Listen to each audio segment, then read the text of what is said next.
Some villages, when abandoned, don't offer silence. They offer darkness, whispers, and hands that seem to be weighing you. The wind moves through empty branches and leaves fall as if nothing were wrong. But those who dare to stay leave with neither their lives nor their minds intact. This is the story of 4 students, back in 1980, enrolled in the cinema and television department at what is now Mimar Sinan University. Sem, Mora, Elif, and Semra. Semra was the group's live wire, playful, easygoing, never taking danger seriously. Elif was the cautious one, level-headed, protective of her friends. Murat was the natural leader, cool and confident. Sem was quick to act, eager to please. The 4 of them had a documentary assignment due for a short film competition, and since they'd worked together before, they knew their rhythm. This time they chose a theme: abandoned villages. What do empty houses look like? What do people leave behind when they flee a place? They decided on the village of Lübbey. In the Gedemik district of Izmir, a few-day-long journey by bus, they arrived with camping gear. Since there was no lodging in a village that had supposedly been emptied out entirely, they pitched their tents, exhausted from the trip and the weight of their camera equipment, and agreed to begin filming the next morning. Late that night, Elif woke to a rustling sound outside. She woke Semra just as something slammed onto the roof of the tent,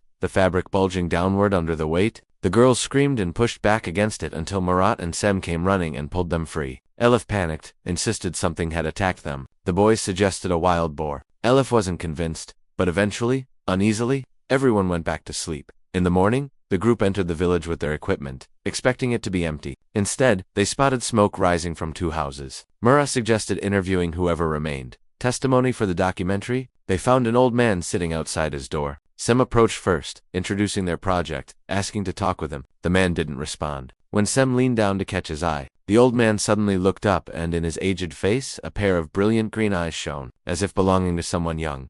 The man rose to his feet, stirring spoon still in hand, and fixed his gaze on Sem. Then he dropped the spoon, reached into his own mouth, and, groaning as if in agony, pulled out one of his own teeth, root and all, blood dripping down his hand, and held it out to Sem. Before Sem could speak, the man said only, "The place that does not belong here is darkness itself." Nearby, the group found an elderly woman baking bread in a clay oven. She welcomed them warmly, offering bread and ayran, and chatted easily, until they mentioned the old man and his strange behavior. "Don't mind him," she said. "His mind is gone. His children left him here. I bring him food. That's all you need to know."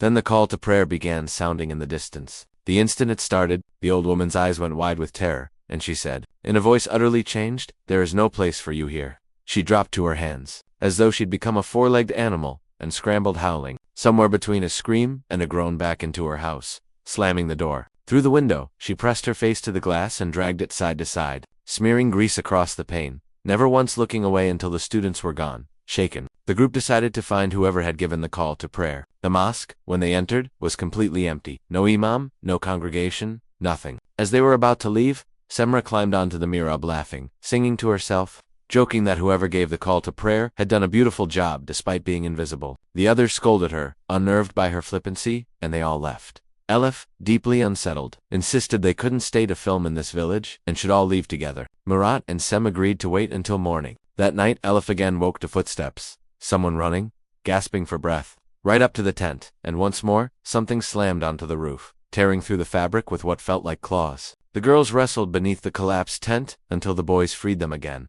Here, it's worth noting, Sem was aware that Semra had feelings for Murat, who seemed instead to favor Elif, and that Sem, though outwardly friendly with Elif, occasionally undercut her with pointed jokes. So when Elif grew more and more distressed, and Semra responded with strange, forced cheer, it read, at first, as simply more of the same dynamic, though even the others began to sense something was off. Furious, Murat declared the old man responsible, and stormed off to confront him in the middle of the night. He knocked hard on the door, until the old man opened it. The same wrinkled face, the same impossible green eyes. Murat warned him to stay away from their tents. As he turned to leave, the old man's voice followed him. "Go ahead and settle it then."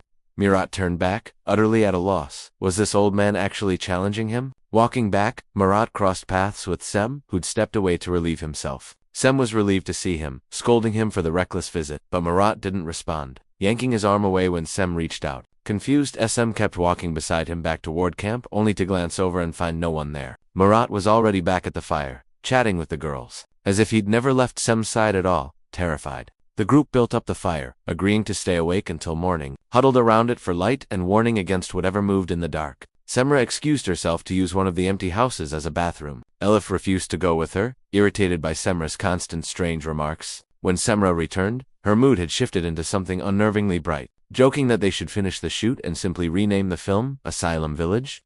From that point on, she began drifting, staring into blank space, disconnecting slipping into a state none of them could place. Eventually Semra stood, declared it was time to sleep, and poured a bowl of water directly onto the fire, extinguishing it. Her words after that grew harder and harder to follow. Mirat told her she'd lost it and should go lie down.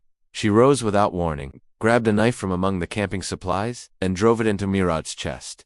Elif and Sem screamed. Semra, frozen, trance-like, said only, "One more," and turned on Elif, stabbing her again and again as Elif tried helplessly to shield herself. Sem finally managed to shove Semra away. She dropped to her knees, let out a strange, sadistic laugh, and collapsed. Sem fled the campsite in raw panic, reaching the main road, where a passing car of men returning from a night out agreed to drive him to the nearest gendarmerie station. By first light, he returned with the officers to find Mirat already dead, Elif dead from blood loss, and Semra kneeling on the ground, rocking back and forth, repeating the same words over and over. "They're walking inside me. They're wandering through my head." Esame gave his full statement to the gendarmerie, the village, the old man's tooth, the old woman on all fours, the empty mosque, the attacks on the tents, and finally, the killings. Semra never gave a coherent statement. She only repeated her one line, endlessly. Both were sent to Istanbul for psychiatric evaluation. Semra was found unfit and committed to a psychiatric hospital. In the aftermath, the question that lingered above all others was, why Sem? Local belief offers an answer. From the start, Semra had mocked everything, taken every warning lightly, and in Turkish folk tradition,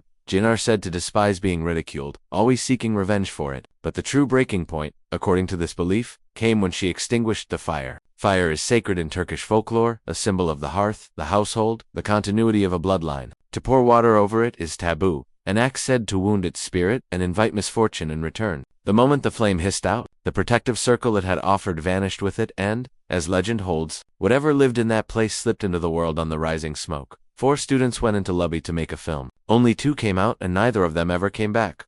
What happens to those who set foot there is, by all accounts, already decided. The world you believe to be real may be far darker than it appears, and sometimes, an abandoned village is never made of stone and empty houses alone.